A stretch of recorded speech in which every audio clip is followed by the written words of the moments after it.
28-year-old woman working at a call center for a multinational company in Pune's Yerwada area was murdered in broad daylight. She succumbed to her injuries after being stabbed multiple times by a colleague in the office parking lot. The woman was rushed to a nearby private hospital in critical condition, suffering from excessive blood loss. However, despite efforts to save her, she died during treatment.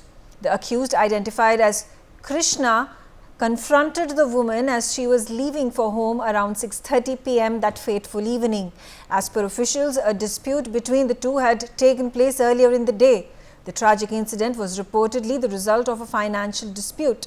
According to the police, the victim had borrowed around 4.5 lakh rupees from the accused over the last 2 years. The victim stated that she needed the money for her father's treatment. Meanwhile, Krishna Kanoja had to undergo eye surgery and he had been demanding the money back from the victim.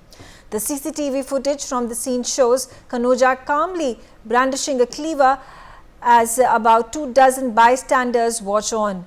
The victim collapsed on the ground in a pool of blood and still nobody intervened. She was seen lying on the ground in visible pain, and despite her attempts to defend herself, Kanoja continued to stab her multiple times, including on her right elbow.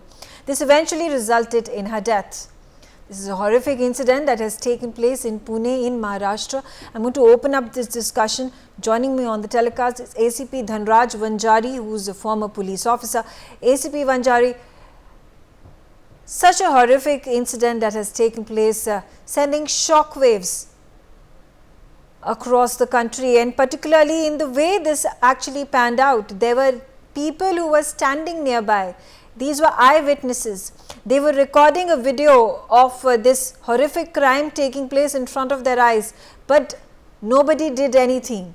It was perhaps of the fear that the man was brandishing a cleaver, that he could attack them as well, because as per the report, we are getting to know that as soon as the man dropped the weapon, the people who were passers-by, who were watching this incident, came to him and then beat him and thrashed him. How do we ensure that such incidents, such crimes do not happen? Can the police be present everywhere?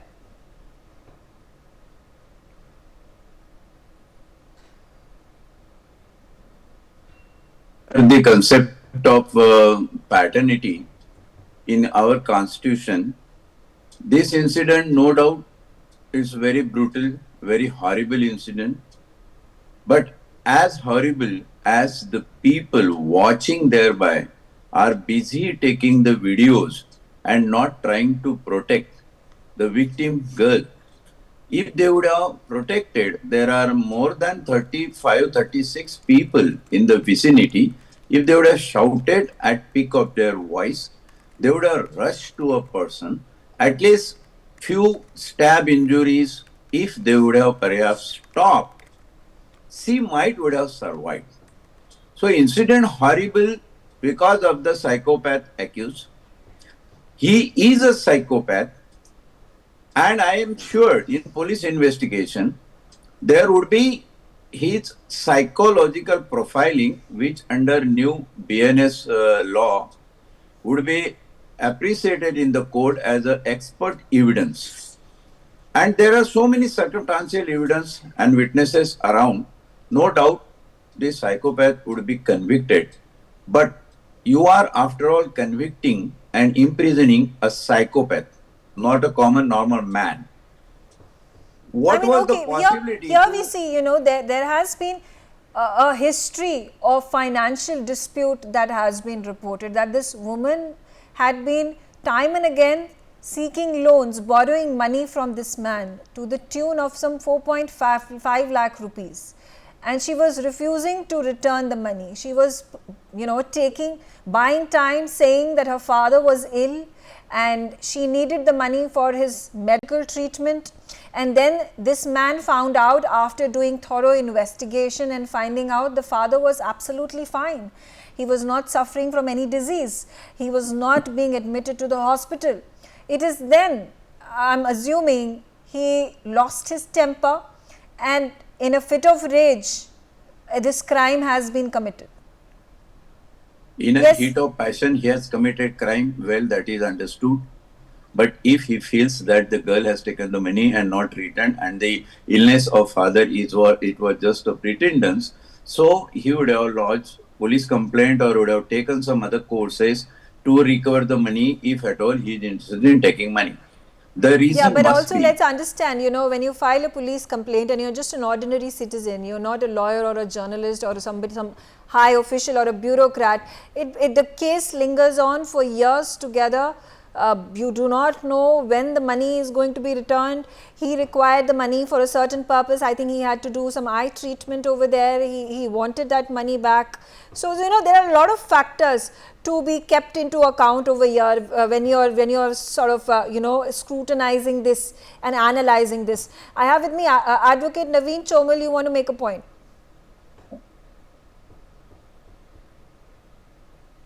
In which this particular fact has in the hindsight surfaced that that lady was owing money to this person and then he lost his control.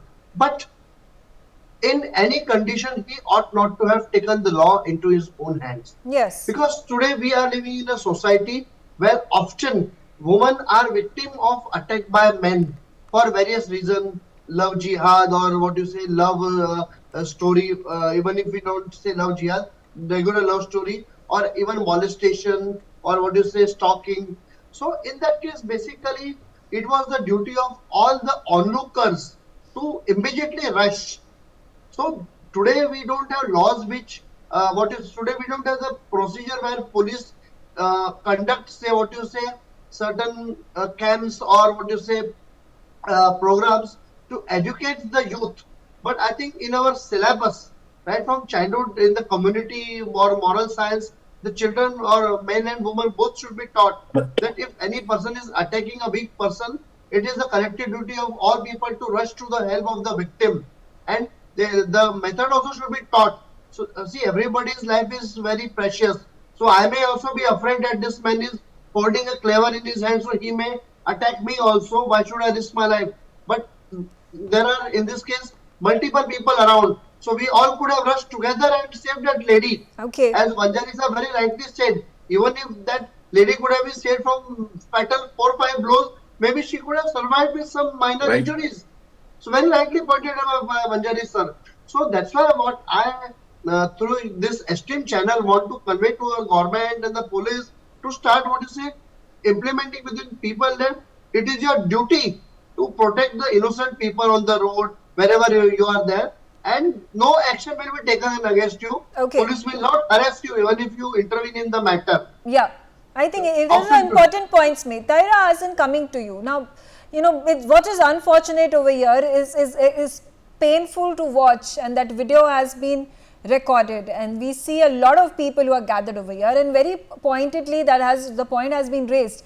This is, do you think this is herd mentality, that you would rather be a bystander and watch the gruesome murder taking place or some sort of tamasha that is taking place, and you would rather be on the sidelines and watch it as a form of entertainment. For example, when there is an accident that takes place on the road, people stop and they're just clicking pictures and recording videos and just crowding over there simply because they don't even want to help, but they also want to know what exactly happened. So, do you think this is herd mentality and this mentality needs to change? Yes, this mentality has to change, but it is a very, very mega dangerous trend that now people, so-called civil society, what kind of civil society we are, when we are so insensitive, we have no moral values now. We don't want to get involved. People make videos of accident, of crime like that, this crime or rape, but they just don't bother to help the victim. And here what happened? She died of excessive bleeding. This is what the hospital reported. If she would have saved earlier, then she would have been alive. And one thing I want to say, Maya, whether he was psychopath or whether he was whatever, he was in anger, so he took this drastic step, then too, he has no right to take laws in his hands. Because again, I will say, nobody is above the law. And the largest democracy is run by the constitution, by the law. If you are angry, you can't take the life of anybody. Second thing, third thing, which is this is most important, I think, how this accused enter in premises of multinational parking lot with this sharp weapon. Why there was no security check? I mean, our young women have no security in this multinational. Who is accountable for that? Where to fix the accountability? I mean, this is most important. Okay. Because Right. I think this life of our young women, they go to work in multinational. I mean, they go to work that their parent must now know that their life is not safe. Yes. And what kind of Okay, signal this is giving? But People will say, no, should we really look at Now this crime from the lens of gender specificity? Do we say that this is a crime against women? Yes, it is. But Yes, do you it's think? crime. But it could very possibly have been another man who would have been a victim at the hands of this individual, this accused, this killer. For example, if another man had decided to borrow money from him and under some pretext of the other he would not return it, the man may have reacted the same way. So absolutely right. No, I mean, this is what I said. He has no right to take the law in his hand, whether there is a man in front of him or woman is in front of him. Yeah. He has no right. He can't take. But other thing is, when these type of incidents occur and they come in the media, in the newspaper, what happens? Our girls who come from the remote areas and all to earn their living, they are pulled back. Yeah. I mean, this is patriarchy, how to push them within the four walls. Yeah. Parents say, no, don't send our daughters in multinational. 10 to 5 job is okay. Okay. You All know? right. I All mean, right. Fair enough. you have Yes. to see so many aspects of this incident. ACP Vanchari, there was a point that was raised by Advocate Chomal that people, passers-by, eyewitnesses sometimes refrain themselves from getting involved in crimes such as this, even road accidents, and in the fear that they might just be made party to that accident or that crime that has taken place by the police. So they would rather stay away from it than to get entangled in it. How much truth is in this thought process, in this assumption that people make? In this regard, I would say the assumption and thinking process of common man is outdated, and I would like to remind them through your channel, madam, that in Bharatiya Nyaya Sanhita, this new BNS law, it has been very clearly said that if a person helps any such victim, either in accident or such kind of brutal attack, will be given a status and will be considered for his act and that phase of time as a police officer. So everybody who is helping the victim will be doing the police officer's job.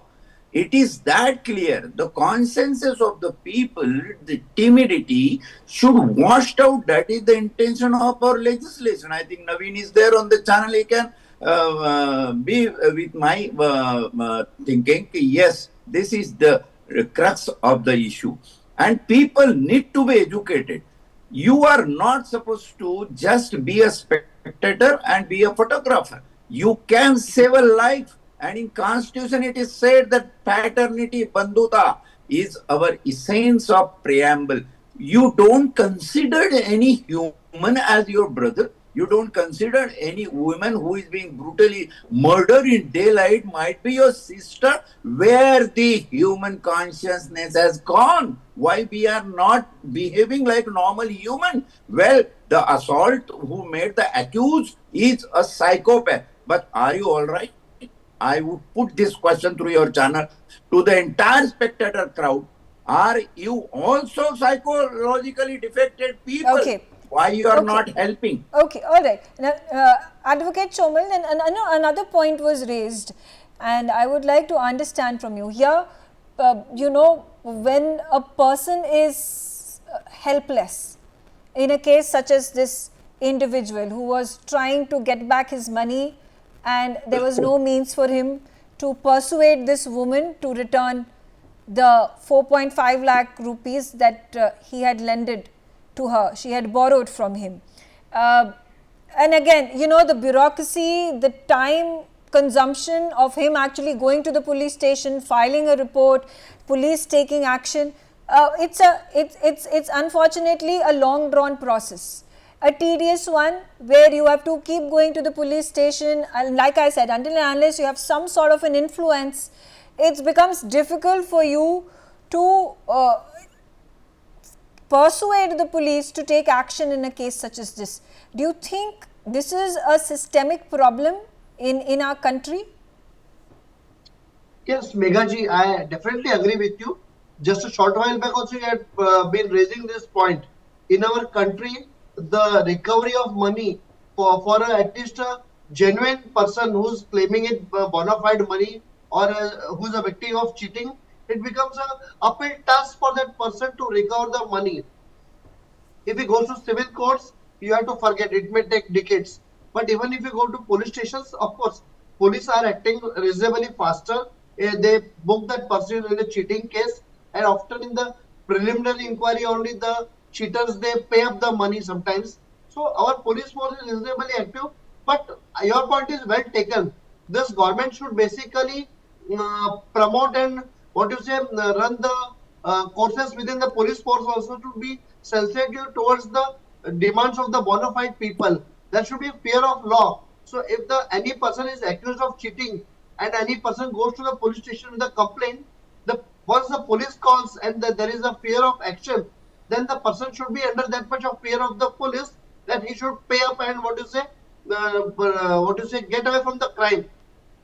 So definitely that it should be done in the society. Okay. Yes, I fully agree with you. Okay, Taira Hassan, coming back to you, and you raised a very important point that, you know, it's a security issue.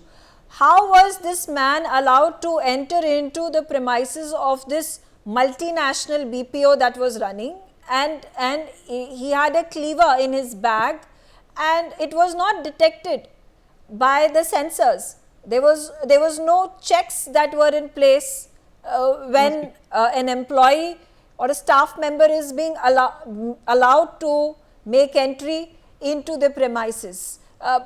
Do you think this lack of security is prevalent across the country, and that also needs to be strengthened? Yes, of course. Where the women are working, not only women. I mean, these multinational have to take this responsibility. The administration has to take the responsibility. Why there was not a security check? How this man entered? Because this man has taken the one life, important life. Think about the girl's parent, young woman, her parents. I mean, what is their condition? Think about it.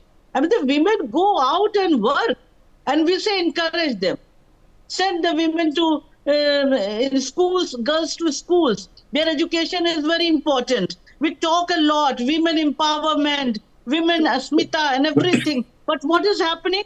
What is happening? Okay. Why the accountability is not fixed on them also? Okay. Also, but then, you know, also, you know, you think, you know, this incident has taken place. What has happened is that this man has called up the woman. This is, I think, around 6 p.m. when, you know, you're just finishing off your shift and going back home, and he's called her to the parking lot of the office premises. Now, how do you think does this becomes more difficult, ACP Vanjari, that, you know, it's difficult to have checks and balances in place, especially when it's a parking lot that you have called this woman to, and then you could have kept that cleaver, that weapon in any part of the parking lot, and it would have gone undetected. No, basically in this case, the girl must have trusted his version that come to and meet me. I want to have a talk on some different topic. Now, since the police is under investigation, we should not come to the conclusion. There might be some relationship between them. There might be some over anger, not only lending of money. There might be some other dimension. Generally, in normal course on lending of money, the people will not go that agree to kill a man or woman. But in this case, there might be some other dimension. Okay. Let the investigation be complete. Then only we can say about it. Okay. But Okay. the Tyler, woman has gone on his top. you want to that make a is- comment? Yes. Man has no right to take the law in the hand. Yeah. If any relation, then two. Yeah, absolutely. No, I'm not Advocate talking Chomal, that. yes. That I'm not talking because they are in relation. He has got the power to take the law in his hand. I'm not talking. Don't misquote. I'm not talking that. Oh, I am yeah. talking. Let there be a complete police investigation in spite of putting on channel the hypothetical theories. Let there be concrete investigation. The fact-finding process. What exactly we made him to don't know. lose his temper Thus and far, we become don't know so whether there angry? was any relationship between the two persons. What has been at this point of time reported, as per the first prima facie interrogation that has happened, the man has put out his version of the story. Advocate Chomal, you want to make a point? Yes, I think we must utilize this platform of our channel to convey a message to the society that please don't be onlookers whenever there is one helpless victim being attacked by any person. If you are more than one people, then you all rush together and stop that person who is taking the law into his own hands. And let us be alert citizens who are promoting a civilized society, and there is no fear of law. Police is there to help us, and the law is on your side. So please don't be onlookers, don't be insensitive. So through our channel, let us convey this message to the society, and let us appeal to the government also to conduct the courses through the society, conduct the programs where people are made aware. The awareness program should be there. Okay, all right. On that note, I'm out of time. I thank all of you for joining me on the telecast. Thanks for watching NewsX.